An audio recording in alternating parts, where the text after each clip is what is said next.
actually started the sport 6 months after I came to the United States, so I didn't really know English. I didn't really know many people in California, so we got a flyer at school, and I just said, why not? A 2-week crash course. Didn't really know what Synchro was, so I just thought it'd be a fun thing to try out. Well, I wasn't very good when I was little. I was kind of one of those late bloomers, I guess, in Synchro, but when I was about 14, my coach, Tammy McGregor, sat me down during an individual meeting at the beginning of the season, and my dad was there, and she's told my dad, you know, if she works really hard, Mariya has a chance to go to the Olympic Games, and that was the first time that I was like, whoa, I could go to the Olympics. That's crazy. So ever since then, that's been my dream and my goal.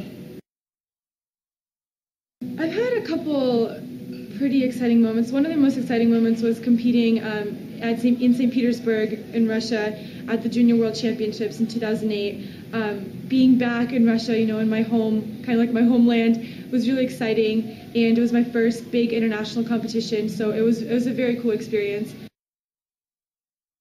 Mary and I got partnered in September for the Pan American Games, and you know, we swam. We got together very quickly. It was a very quick turnaround. About a month, we got to train together. I've never swam on a duet with her before, and we performed very well at the Pan American Games, and now we get a chance to qualify for the Olympics, and that is very cool. I feel like I can learn a lot from Mary as a swimmer, so that's been great for me to kind of swim up to somebody of a high caliber.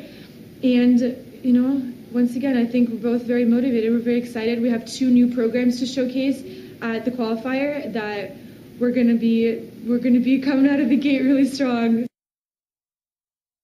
I would personally say it's probably the hours that we train, because every other sport, you know, every other athlete that I've talked to, they have maybe a 1 to 2 hour practice, then they have a long break, then they have another 1 to 2 hour practice. We need all the time we can get in the water. You can really never practice enough. There's always something you could be doing. There's always another position you could be matching. You could be trying to get higher, you know, in a certain section. So we're here pretty much all day, every day, and that's what the sport requires. I think it was at the opening ceremonies at Pan Am's when I really realized this is what the Olympics is going to be like, except on a much bigger scale. So it was such an exciting moment to think that I'm finally on this home stretch to this lifelong dream that I've had.